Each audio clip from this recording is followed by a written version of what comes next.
স্বাগতম জনাইছোঁ আমাৰ প্ৰিঅপ্টিক্স এডুকেশ্যন চেনেলটোলৈ। আজি আমি পঢ়িম ক্লাছ 10 ছায়েন্সৰ কাৰ্বন আৰু তাৰ যৌগৰ এটি গুৰুত্বপূৰ্ণ এটা টপিক, যাৰ নামটো হৈছে বন্ধনীৰ প্ৰকাৰ অৰ্থাৎ টাইপছ অফ বোন। হয়, এতিয়া আমি প্ৰথমতে পঢ়িম যে টাইপছ অফ বোন। বোন আমাৰ যোনটো আমাৰ বন্ধনীৰ প্ৰকাৰ হয়, সেই বন্ধনীৰ প্ৰকাৰটো আমাৰ সাধাৰণতে তিনি প্ৰকাৰ থাকে। 3 নম্বৰ প্ৰকাৰটো আমি এতিয়া নপঢ়োঁ, আমি দুটা প্ৰকাৰৰ বিষয়ে পঢ়িম, যাৰ নামটো হৈছে আয়নীয় বন্ধন আৰু সহযোজী বন্ধন। অৰ্থাৎ নামকেইটা কি হৈছে যে আয়নিক বন আৰু কোভেলেণ্ট বন। হয় নহয়, ইংলিছত এইটো বুলি কয় যে আয়নিক বন আৰু কোভেলেণ্ট বন বুলি কোৱা হয়। এতিয়া আমি পঢ়িম আয়নীয় বন্ধন। আয়নীয় বন্ধন মানে কি? আয়নীয় বন্ধন মানে হৈছে যদি যিকোনো এটা ধাতুৱে যেতিয়া এটা অধাতুক এটা ইলেক্ট্ৰন প্ৰেৰণ কৰে, মানে ধাতুৱে এটা অধাতুক যেতিয়া ইলেক্ট্ৰনটো দি দিয়ে আৰু সেই অধাতুটোক যোনটো অধাতুক দিয়ে, সেই অধাতুটোৱে যেতিয়া সেই ধাতুৱে দিয়া যোনটো ইলেক্ট্ৰন যেতিয়া সি প্ৰেৰণ কৰে, সি যেতিয়া লয়, সেই তাকেই কয় আয়নীয় বন্ধন বুলি। মানে অৰ্থাৎ আমি এইটো বুজোঁ যে ধাতুৱে মানে দিয়া আৰু অধাতুৱে গ্ৰহণ কৰাকেই আমি আয়নীয় বন্ধন বুলি পঢ়িব পাৰোঁ। উদাহৰণস্বৰূপে sodium chloride NaCl, KCl, potassium chloride আমি উদাহৰণস্বৰূপে এই দুটা জানিব পাৰোঁ। আৰু সহযোজী বন্ধন মানে কি? সহযোজী বন্ধন মানে অৰ্থাৎ কোভেলেণ্ট বন। অৰ্থাৎ কোভেলেণ্ট বন মানে কি? আমি এতিয়া কোভেলেণ্ট বন মানে হৈছে যে দুটা অধাতুৰ মাজত যদিহে ইলেক্ট্ৰন প্ৰেৰণ কৰা হয়, দুটা অধাতুৰ মাজত যদি ইটোৱে সিটোক যদি ইলেক্ট্ৰন প্ৰেৰণ কৰে, তেনে সেইটোক আমি কি বুলি কওঁ? কোভেলেণ্ট বন বুলি কওঁ, অৰ্থাৎ সহযোজী বন্ধন। অৰ্থাৎ হাইড্ৰজেন, নাইট্ৰজেন, ক্লৰিন, মিথেন উদাহৰণস্বৰূপে এইকেইটা আমি ল'ব পাৰোঁ। এতিয়া চোৱা, এটা হাইড্ৰজেন আৰু এটা হাইড্ৰজেনৰ আমাৰ যোনটো যোজ্যতা হয়, যোজ্যতা কিমান? 1 হয়। হাইড্ৰজেনৰ যোজ্যতা 1 হয়। এই দুটাৰ মাজত যেতিয়া এটা দি লৈছোঁ, এই দুটাৰ মাজত যেতিয়া বন্ড হ'ব, এই বন্ড ফৰ্মেশ্যন দেখিছে? এইটো বন্ড ফৰ্মেশ্যন, হাইড্ৰজেনটো এটা অধাতু হয় নহয়? হাইড্ৰজেন এটা অধাতু হয়। হাইড্ৰজেন অধাতু, এইটো এটা হাইড্ৰজেন অধাতু, দুটাৰ মাজত যেতিয়া বন্ড ফৰ্মেশ্যন হয়, এই বন্ড ফৰ্মেশ্যন হোৱাটোক এইটো কি বুলি কয়? কোভেলেণ্ট বন বুলি কোৱা হয়। কোভেলেণ্ট বন অৰ্থাৎ ইয়াক কি বুলি কোৱা হয়? ৰ'বা মই এইটো অকণ ডাঙৰ কৰি লওঁ, তোমালোকে যাতে বুজিবলৈ সুবিধা হয়। এইটোক কোৱা হয় আমাৰ সহযোজী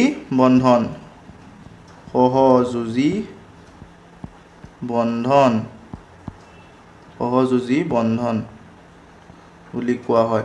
ঠিক একেদৰেই হাইড্ৰজেনৰ লগত যেনেকৈ আমাৰ কৰা হৈছে, তেনেকৈ নাইট্ৰজেনৰ লগতো কৰা হয়, ক্লৰিনেও তেনেকেই কৰে। এতিয়া আমি পঢ়িম অন্য এটা ধাতু, যাৰ নামটো হৈছে মিথেন। অৰ্থাৎ কি বুলি কয় এইটোক? CH4, যাৰ নামটো হৈছে আমাৰ মিথেন। হয়, সেইটো বিষয়ে পঢ়িম। এতিয়া কাৰ্বনৰ তোমালোকৰ যোনটো পৰমাণু ক্ৰমাংক কিমান হয়? 6 হয়। হয়, আৰু বাহিৰাৰ কক্ষত থাকে 4টা। আমি আগৰ প্ৰিভিয়াছ ক্লাছতো আমি পঢ়িছোঁ কাৰ্বনৰ বিষয়ে। হয়, কাৰ্বনৰ তোমাৰ ইলেক্ট্ৰনীয় বিন্যাস কিমান হয়? 2.4, হয় নহয়? এই বাহিৰা কক্ষত 4টা থাকে, হয় নহয়? 4টা থাকে। গতিকে আমি এতিয়া কাৰ্বনৰ বাহিৰা কক্ষত কেইটা দিম? 4টা। 1, 2, 3, 4, হয় নহয়? 4টা। এইটো মই অলপ তলত লিখোঁ যাতে তোমালোকৰ বুজিবলৈ সুবিধা হয়। এইটো মুচি দিছোঁ ৰ'বা। এইটো 1, 2, 3, 4, তোমালোকে বুজি ল'বা হে। এইটো এটা, এইটো দুটা, এইটো 3টা, এইটো 4টা, হয় নহয়? এতিয়া আমাৰ বাহিৰৰ কক্ষত 4টা থাকে, আৰু তাৰ লগত তোমাৰ হাইড্ৰজেন কেইটা লাগিছে? চোৱা, হাইড্ৰজেন তোমাৰ 4টা লাগি আছে। হাইড্ৰজেনৰ যোনটো তোমালোকৰ পৰমাণু ক্ৰমাংক কিমান হয়? হাইড্ৰজেনৰ 1 হয়, হয় নহয়? হাইড্ৰজেনৰ কিমান হয়? 1 হয়। গতিকে এই 4টা যিমানকেইটা আছে, তোমালোকৰ কাৰ্বনৰ যোনটো 4টা বাহিৰা কক্ষত যিমানকেইটা 4টা আছে, 4টা তোমালোকৰ যিকেইটা ইলেক্ট্ৰন আছে, সেই 4টাৰ লগতে হাইড্ৰজেন লাগি যাব। এটা হাইড্ৰজেন, দুটা হাইড্ৰজেন, 3টা, আৰু এইটো সৈতে 4টা। হাইড্ৰজেনৰ কেইটা থাকে? এটা, 1, 2, 3, 4, হয়। এইকেইটাৰ লগত তোমালোকৰ যিটো বন্ড ফৰ্মেশ্যন হ'ব, গতিকে এইটো বন্ড ফৰ্মেশ্যন হ'ব 1, 2, এইটো 3টা, আৰু এইটো 4টা। এনেদৰে বন্ড ফৰ্মেশ্যন হ'ব, গম পাইছা? তেতিয়া আমাৰ কি আহিব? CH বন, হাইড্ৰজেন বন, H বন, H1 এই আমাৰ যোনটো ষ্ট্ৰাকচাৰ দেখিছা এই ষ্ট্ৰাকচাৰটো আহিব তোমালোকৰ এই মিথেনৰ যোনটো ষ্ট্ৰাকচাৰ হয় সেইটো হয় গম পালা এতিয়া আমি কি পঢ়িম এতিয়া পঢ়িম আমি আয়নীয় বন্ধন আৰু সহযোজী বন্ধনৰ মাজৰ পাৰ্থক্য অৰ্থাৎ ডিফাৰেন্স বিটুইন আয়নিক বন এণ্ড কোভেলেণ্ট বন হয় নহয় এতিয়া আমি পঢ়িম কি ডিফাৰেন্স বিটুইন আয়নিক বন এণ্ড কোভেলেণ্ট বন এইটো তোমালোকৰ ইম্পৰ্টেণ্ট হয় এইটো তোমালোকৰ পৰীক্ষাত এটা নহয় এটা ডিফাৰেন্স আহিবই এতিয়া প্ৰথমটো ডিফাৰেন্স আমি পালোঁ কি পালোঁ আয়নিক বন্ধন আৰু সহযোজী বন্ধন অৰ্থাৎ পাৰ্থক্য আহিব তোমালোকৰ মিনিমাম 3টা আহিব পাৰে তোমালোকৰ ফাইনেল এক্সামত তোমালোকৰ যোনে যোনে এতিয়া ফাইনেল দিবলৈ গৈ আছা ন তোমালোকে মেট্ৰিক পৰীক্ষা দিবলৈ গৈ আছা চবেই এই মেট্ৰিক পৰীক্ষাত তোমালোকৰ পাৰ্থক্য 2টা বা 3টা আহিবই সেই 2টা 3টাৰ ভিতৰত যিকোনো তোমাৰ 3টা মিনিমাম 3টাই দিয়ে তোমালোকৰ তাৰ ভিতৰত তোমালোকৰ 2টা লিখিবলৈ আহে 2টা লিখিবলৈ মানে তোমালোকৰ যিকোনো আহিব পাৰে পাৰ্থক্য আয়নিক বন্ধন সহযোজী বন্ধন এতিয়া আমাৰ এইটো প্ৰথমটো পাইছোঁ গতিকে লাহে লাহে আমি পঢ়ি যাম গোটেইখিনি পাম ফিজিক্সৰো তোমালোকে পাবা আৰু তোমালোকে ধৰা বায়'লজিৰো তেনেকৈ তোমালোকৰ পাৰ্থক্য পাবা তেনেকুৱা ধৰণৰ কিছুমান আহিব তোমালোকে যোনটো পাৰা সেইটো বিষয়ে লিখি দিবা গম পাইছা এতিয়া তোমালোকৰ আহিছে আয়নিক বন্ধন আৰু সহযোজী বন্ধন এতিয়া আয়নিক বন্ধন কি হয় আয়নিক বন্ধন হৈছে অসদৃশ পৰমাণু যেনে ধাতু আৰু অধাতু অসদৃশ পৰমাণু বুলি কি কৈছে যে ধাতু আৰু অধাতুৰ মাজত ৰাসায়নিক বন্ধন য'ত এটা পৰমাণুৰ পৰা আনটো পৰমাণুলৈ ইলেক্ট্ৰন স্থানান্তৰ হয় অৰ্থাৎ মই অথনি বুজাইছিলোঁ যে এটা ধাতুৰ পৰা যেতিয়া এটা অধাতুলৈ এটা ইলেক্ট্ৰন তোমালোকৰ শ্বেয়াৰিং হয় অৰ্থাৎ প্ৰেৰণ কৰা হয় তেতিয়া তাক কি বুলি কোৱা হয় আয়নিক বন্ধন অৰ্থাৎ ধাতুৱে মানে দি দিয়ে আৰু অধাতুৱে গ্ৰহণ কৰে তাকে আমি কি বুলি ক'ব পাৰোঁ আয়নিক বন্ধন বুলি ক'ব পাৰোঁ এতিয়া আমি এইটো চাইডে যাওঁ সহযোজী বন্ধনত আমাক কি কৈছে সহযোজী বন্ধন এটা পৰমাণু আহি আন এটা পৰমাণুৰ পৰা ইলেক্ট্ৰন লোৱাতকৈ ইলেক্ট্ৰন এটা ভাগ কৰে অৰ্থাৎ মানে ইয়াত এইটোকে বুজাইছে তোমালোকৰ এটা অধাতুৱে যেতিয়া এটা অধাতুলৈ তোমালোকৰ ইলেক্ট্ৰন প্ৰেৰণ কৰে গম পাইছা ইলেক্ট্ৰন যেতিয়া প্ৰেৰণ কৰে তাকে সহযোজী বন্ধন বুলি কোৱা হৈছে কিন্তু তোমালোকৰ ইয়াত লিখা হৈছে যে সহযোজী বন্ধনত এটা পৰমাণু আহি আন এটা পৰমাণুৰ পৰা ইলেক্ট্ৰন লোৱাতকৈ ইলেক্ট্ৰন এটা ভাগ কৰে অৰ্থাৎ মানে কি কৈছে যে সিহঁতি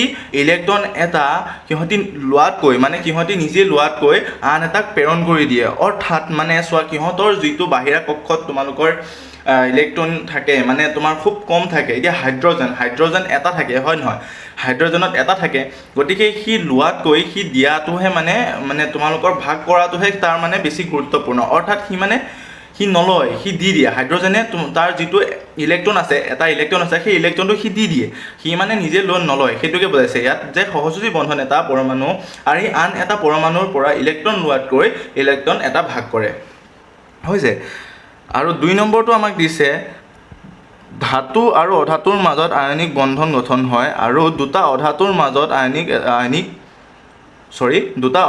মাজত এটা সহযোজী বন্ধন গঠন হয় অৰ্থাৎ মই কৈছোঁ তোমালোকক যে ধাতু আৰু অধাতুৰ মাজত যেতিয়া এটা বন্ধন সৃষ্টি হয় এটা বন্ধন যেতিয়া উৎপন্ন হয় সেই বন্ধনটোক আমি কি বুলি কওঁ আয়নিক বন্ধন বুলি কওঁ আৰু দুটা অধাতুৰ মাজত যেতিয়া আমাৰ বন্ড ফৰ্মেশ্যন হয় অৰ্থাৎ মানে আমাৰ বন্ধন সৃষ্টি হয় তেতিয়া আমাৰ সেইটোক সহযোজী বন্ধন বুলি কোৱা হয় এতিয়া মই আকৌ কৈছোঁ যে দুটা অধাতুৰ মাজত যদিহে আমাৰ বন্ধন হয় তাক সহযোজী বন্ধন বুলি কোৱা হয় আৰু যদিহে ধাতু আৰু অধাতুৰ মাজত যদি বন্ধন হয় তাক আমাক আয়নিক বন্ধন বুলি কোৱা হয় এতিয়া আমি 3 নম্বৰ পইণ্টত গৈছোঁ অণুৰ কোনো নিৰ্দিষ্ট আকৃতি নাথাকে কাৰণ ইহঁত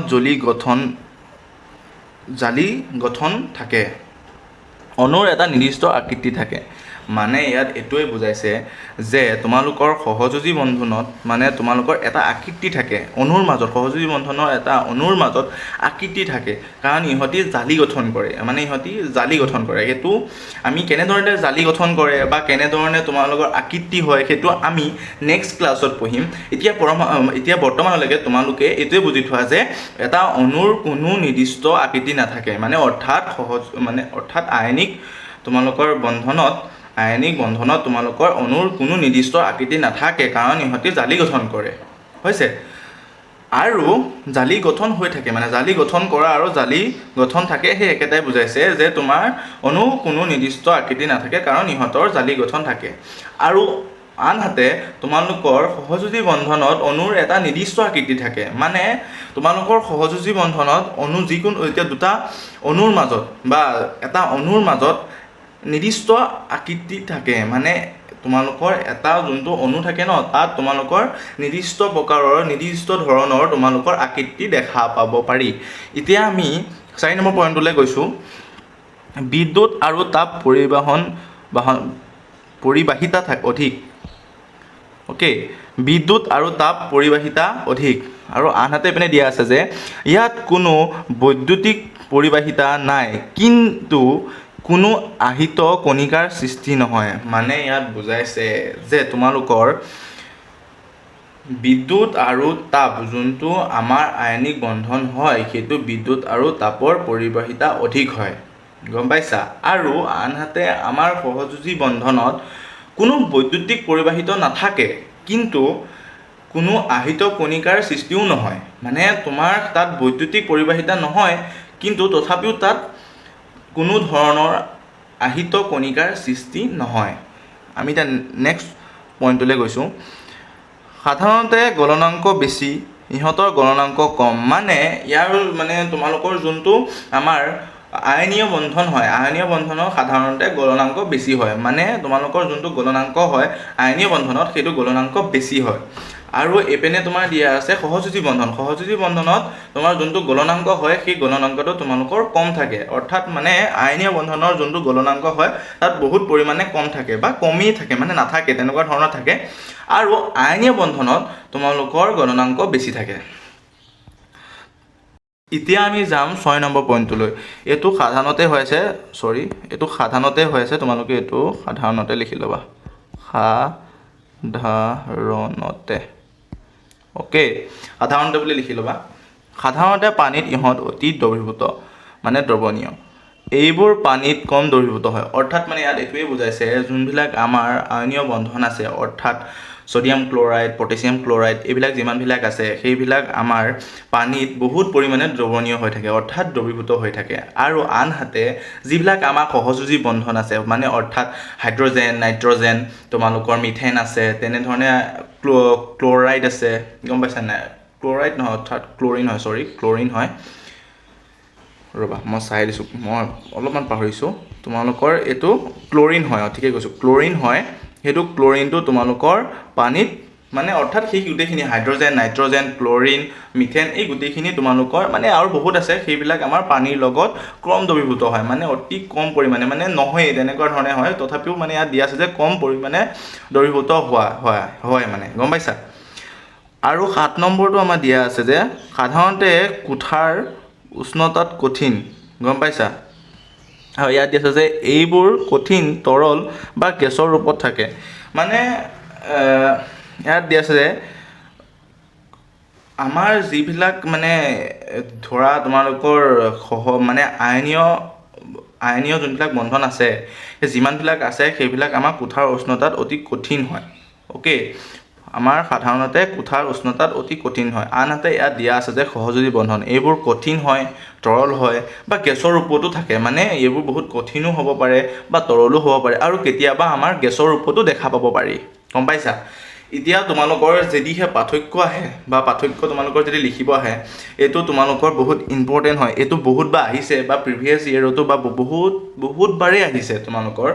মই এই যোনটো চেপ্টাৰ পঢ়াই আছোঁ, এই চেপ্টাৰটো তোমালোকৰ যদি মোৰ মিনিমাম তোমাৰ 70 to 80% যদি পঢ়াই হয়, তেতিয়াহ'লে মই এই পাৰ্টটোৰ তোমালোকৰ ইম্পৰ্টেণ্ট কুৱেশ্যন কেইটামান লৈ আহিম, তোমালোকে পঢ়িবলৈ যাতে ভাল পোৱা। গোটেইবিলাক এনেই তোমালোকৰ একদম পঢ়ি থাকিব নালাগে, মই ধুনীয়াকৈ তোমালোকৰ ইম্পৰ্টেণ্ট এনেকুৱা কিছুমান কুৱেশ্যন লৈ আহিম তোমালোকৰ মাজত, তোমালোকে পঢ়িব পাৰিবা আৰু মানে ধুনীয়াকৈ ক্ৰিষ্টেল ক্লিয়াৰ হৈ পেলাই তোমালোকৰ হৈ যাব। ইমান পঢ়ি থাকিব নালাগে, তোমালোকে গোটেইখন পঢ়ি থাকিব নালাগে। গোটেইখন যদি কোনোবা পঢ়িছা ভাল কথা, ভেৰি গুড। কিন্তু তোমালোকৰ যদি টাইম নাই, তোমালোকৰ হাতত যদি টাইম নাই, মোৰ বোলে পঢ়িবলৈ বহুত আছে কিন্তু টাইম মানে বহুত কম, তেতিয়াহ'লে তোমালোকক মই ইম্পৰ্টেণ্ট কুৱেশ্যন কেইটামান আমাৰ এই চেনেলটোতে দি থ'ম, তোমালোকে ধুনীয়াকৈ চাব পাৰিবা আৰু বাকী একো চাব নালাগে। মই এনেকুৱা কিছুমান কুৱেশ্যন লৈ আহিম তোমালোকৰ প্ৰিভিয়াছ ইয়েৰত বহুতবাৰ আহিছে। অ'কে, আৰু এটা কথা মই কৈ যাওঁ, তোমালোকৰ আইনিক বন্ধন আৰু সহযোগী বন্ধনৰ মাজত যদি পাৰ্থক্য আহে, তোমালোকৰ কেইটা লিখিব লাগিব? খুব বেছি 4টা লিখিবা, বেছি নালাগে। ইয়াত 7টা দিয়া আছে, তাৰে ভিতৰত তোমালোকে 4টা বা 5টামান লিখিব পৰা, তোমালোকে চাই লিখিবা, যোনকেইটা তোমালোকৰ পঢ়িবলৈ ভাল লাগিছে বা পঢ়ি পেলাই ভাল লাগিছে। অ'কে, মই যদি ছাজেষ্ট কৰোঁ, তোমালোকক 2 নম্বৰটো তোমালোকে লিখিব পাৰা, 3 নম্বৰটো লিখিব পাৰা, 4 নম্বৰটো লিখিব পাৰা, 5 নম্বৰটো লিখিব পাৰা, আৰু 7 নম্বৰটো লিখিব পাৰা। গম পাইছা? তোমালোকে সেইটো লিখিব পাৰা, 6 নম্বৰটো লিখিব পাৰা। গোটেইকেইটা ইজিয়ে, খালি অকণমান 1 নম্বৰটো অকণ ডাঙৰ, কিন্তু 1 নম্বৰটো তোমালোকে পঢ়ি যাবা, কাৰণ তোমালোকৰ 1 মাৰ্কৰ কুৱেশ্যন আহিব পাৰে যে আইনীয় বন্ধন কাক বোলে বা সহযোগী বন্ধন কাক বোলে। অ'কে, এইটো তোমালোকৰ আহিছে, মানে তোমালোকৰ আইনী বন্ধন কাক বোলে বা সহযোগী বন্ধন কাক বোলে, এইটো আগৰ তোমালোকৰ পৰীক্ষাটো আহিছে, মানে দেখা গৈছে। তোমালোকে তথাপিও চাই যাবা, চাই গ'লে ভাল। আৰু লাষ্টত মই এইটোৱে কওঁ যে তোমালোকৰ ধুনীয়াকৈ পঢ়িবা, মই যিখিনি পঢ়াই গৈ আছোঁ ধুনীয়াকৈ পঢ়িবা, আৰু ধুনীয়াকৈ মই ভাবিছোঁ যে ধুনীয়াকৈ তোমালোকে বুজিছা। আৰু যদিহে কিবা বোলে ডাউট আছে, কিবা বুজি পোৱা নাই, তেতিয়াহ'লে তোমালোকে মোক কমেণ্ট কৰি জনাবা। মই নেক্সট যোনটো ক্লাছ আছে তাত আৰু ধুনীয়াকৈ তোমালোকক বুজাবলৈ চেষ্টা কৰিম। আৰু মই কৈছোঁৱেই তোমালোকক যে ইম্পৰ্টেণ্ট কুৱেশ্যন লৈ পেলাই মই আহিম। মই আকৌ এবাৰ কৈছোঁ যে মই ইম্পৰ্টেণ্ট যিমানবিলাক কুৱেশ্যন আছে এই পাৰ্টটোৰ মই ধুনীয়াকৈ তোমালোকক লৈ আহিম, তোমালোকে চাবা। আৰু তোমালোকে সেই কুৱেশ্যনকেইটা চালেই তোমালোকৰ সেই পাৰ্টটোৰ পৰা যিমান মাৰ্ক আহিব তোমালোকে ধুনীয়াকৈ ল'ব পাৰিবা। অ'কে, গতিকে মই এই ভিডিঅ'টোত যিখিনি পঢ়ালোঁ তোমালোকৰ ধুনীয়াকৈ বুজি পাইছা। গতিকে তোমালোক কোনোবা যদি নতুনকৈ আহিছা তেনেহ'লে আমাৰ চেনেলটো ছাবস্ক্ৰাইব কৰিবা, আৰু ভিডিঅ'টো যদি ভাল লাগিছে তেন্তে লাইক কৰিবা, কমেণ্ট কৰিবা, শ্বেয়াৰ কৰিবা। আৰু মই কৈছোঁ কিবা যদি ডাউট থাকে তোমালোকে কমেণ্ট কৰিবা, মই নেক্সট ভিডিঅ'ত তোমালোকক আৰু ধুনীয়াকৈ বুজাবলৈ চেষ্টা কৰিম। গতিকে ভিডিঅ'টো সামৰিছোঁ, থেংক ইউ।